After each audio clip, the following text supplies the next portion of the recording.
नमस्कार, मैं हूं सत्यपाल और आप देख रहे हैं CWB हिंदी न्यूज। हरियाणा में बीते 24 घंटे के दौरान कोरोना के 407 नए मरीज मिले, 328 ठीक हुए, कोई मौत नहीं। हरियाणा में बीते 24 घंटे के दौरान जिला बुलेटिनों के मुताबिक कोरोना के 407 नए मरीज मिले हैं, 328 ठीक हुए और कोई मौत नहीं हुई। प्रदेश में अब तक ओमिक्रॉन समेत कोरोना से 10,21,892 लोग संक्रमित हो चुके हैं। इनमें से 10,09,276 ठीक हो चुके हैं। वहीं 10,747 की मौत हुई है और इस समय 1,869 सक्रिय मरीज हैं।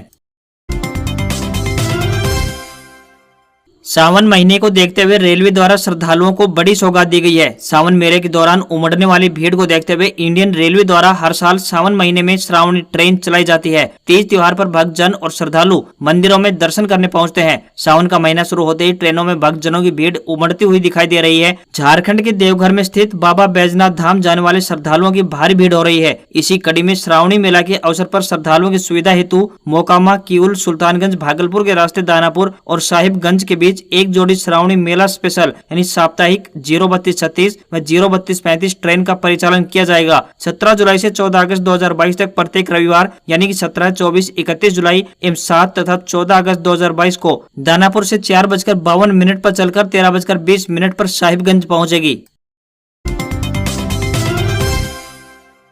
आम आदमी के लिए मोदी सरकार की ओर से नया प्लान लाया गया है, जिससे भविष्य में लोगों को प्याज की भारी कीमतों का सामना नहीं करना पड़ेगा। वहीं दूसरी ओर देश में चल रही प्याज की कमी भी दूर होगी। उपभोक्ता मामलों के मंत्रालय ने जानकारी दी है कि केंद्र सरकार ने 2022-23 में बफर स्टॉक बनाने के लिए 2.5 लाख टन प्याज की रिकॉर्ड खरीद की है। ये 2021-22 में बनाए गए 2 लाख टन के बफर स्टॉक से अधिक है। नेफेड ने महाराष्ट्र, गुजरात और मध्य प्रदेश जैसे राज्यों में किसान उत्पादक संगठनों और सीधे किसानों से ये खरीद की है। कीमतों को स्थिर रखने के लिए सरकार इसी बफर स्टॉक को जरूरत के समय खुले बाजार में रिलीज कर देगी।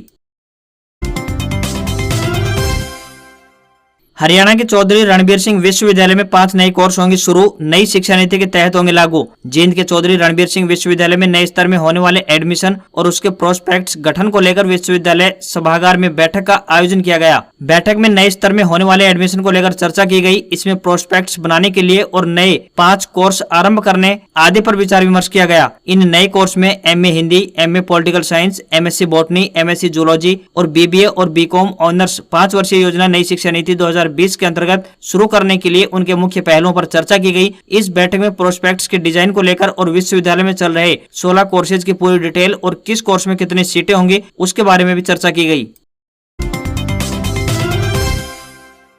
शहरों में वार्ड की जरूरत, समस्याओं की शिकायत और जनहित के सुझाव मांगने के लिए शुरू नगर दर्शन पोर्टल को आमजन को बेहतर रिस्पांस मिल रहा है। हालांकि शहरी निकाय विभाग के अधिकारी पोर्टल को ज्यादा गंभीरता से लेते हुए दिखाई नहीं दे रहे हैं। 3 महीने के दौरान पोर्टल पर पूरे प्रदेश भर से 200 से अधिक शिकायतें व सुझाव दर्ज किए गए हैं, लेकिन किसी पर भी कार्रवाई नहीं की गई। इस दौरान 12 शिकायतों व सुझावों को संभव नहीं लिखकर रद्दी की टोकरी में जरूर डाला गया है। मुख्यमंत्री मनोहर लाल ने शिकायतों का त्वरित निपटान करने के लिए 14 अप्रैल को नगर दर्शन पोर्टल लॉन्च किया था।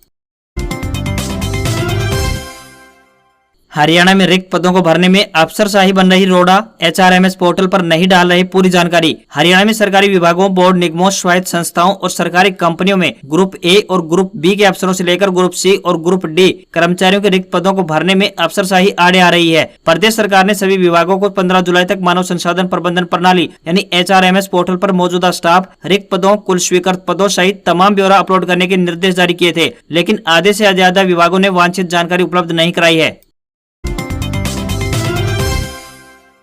पहली बार ससुराल पहुंचे सीएम भगवंत मान। हरियाणा के पिहोवा में जोरदार स्वागत, छत पर खड़े होकर नवविवाहित जोड़ी को देखने जुटे लोग। पंजाब के सीएम भगवंत मान पहली बार अपनी ससुराल यानी हरियाणा के कुरुक्षेत्र जिले के पिहोवा स्थित तिलक कॉलोनी पहुंचे। पत्नी डॉक्टर गुरप्रीत कौर के साथ उनका जोरदार स्वागत किया गया। इस दौरान वहां कड़ी सुरक्षा व्यवस्था रही। नवविवाहित जोड़ी को देखने के लिए लोग घर की छतों पर जुट गए। इस दौरान भगवंत मान ने हाथ हिलाकर वहां जमा हुए लोगों का अभिवादन स्वीकार किया। वहीं डॉक्टर गुरप्रीत कौर भी हाथ हिलाते हुए गाँव वालों से विदायगी लेती दिखी।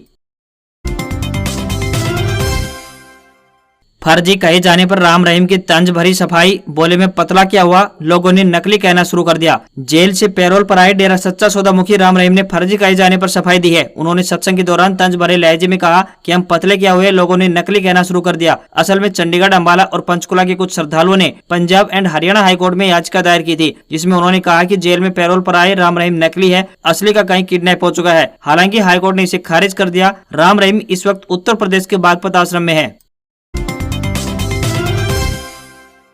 नारनौल पहुंचे deputy CM Dushyant Chautala, chairperson पार्षदों के शपथ ग्रहण समारोह में हुए शामिल। हरियाणा के डिप्टी सीएम दुष्यंत चौटाला अपने एक दिवसीय दौरे पर महेंद्रगढ़ जिले के नारनौल पहुंचे। इस दौरान दुष्यंत चौटाला ने कई विकास परियोजनाओं को शिलान्यास और उद्घाटन किया। साथ ही नगर परिषद की नवनिर्वाचित चेयरपर्सन कमलेश सैनी के शपथ ग्रहण समारोह में शिरकत की। चेयरपर्सन के अलावा 29 पार्षदों ने आज शपथ ली। इस मौके पर जेजेपी के प्रदेशाध्यक्ष निशांत सिंह, वरिष्ठ नेता अरिता यादव व अभिमन्यु राव भी मौजूद रहे। पीएम मोदी ने बुंदेलखंड एक्सप्रेसवे का उद्घाटन किया। बोले, वोट के लिए देश में मुफ्त रेवड़ी बांटने का कल्चर घातक, इनसे सावधान रहें। प्रधानमंत्री श्री नरेंद्र मोदी ने शनिवार को जालौन में बुंदेलखंड एक्सप्रेसवे का उद्घाटन किया। इसके बाद जनसभा में कहा कि देश में मुफ्त की रेवड़ी बांटकर वोट बटोरने का कल्चर लाने की कोशिश हो रही है। ये देश के विकास के लिए बहुत घातक है, इससे बहुत सावधान रहना है। पीएम मोदी ने भाषण बुंदेली भाषा में शुरुआत करते हुए कहा, वेदव्यास की जन्मस्थली बुंदेलखंड, हमारी भाईसा लक्ष्मीबाई की धरती पे बेर बेर आबे को अवसर मिलो, हमें बहुत ही प्रसन्नता भाई। मोदी ने योगी की तारीफ करते हुए उत्तर प्रदेश के लोगों ने मिलकर सीएम योगी के नेतृत्व में यूपी की तस्वीर बदल दी है। यहाँ कानून व्यवस्था सुधरी है, कनेक्टिविटी भी बढ़ी है। दिल्ली से बुंदेलखंड की दूरी 6 घंटे की हो जाएगी। आपको बता दें कि यह एक्सप्रेसवे चित्रकूट जिले के भरतपुर क्षेत्र के पास गोंडा गांव में खत्म होगा। इसके किनारे 7 लाख पेड़ लगाए जाएंगे। पहले चित्रकूट से कानपुर और फिर इटावा, आगरा के रास्ते दिल्ली जाना पड़ता था। इस सफर में 12 से 14 घंटे का वक्त लगता था। सफर की दूरी करीब 700 किलोमीटर थी। अब बुंदेलखंड एक्सप्रेसवे बनने के बाद अब ये दूरी सिर्फ 626 किलोमीटर रह जाएगी। यानी अब यह सफर 6 से 7 घंटे में पूरा हो जाएगा। आज खबरों में बस इतना ही। देखते रहिए CWB हिंदी न्यूज। नमस्कार।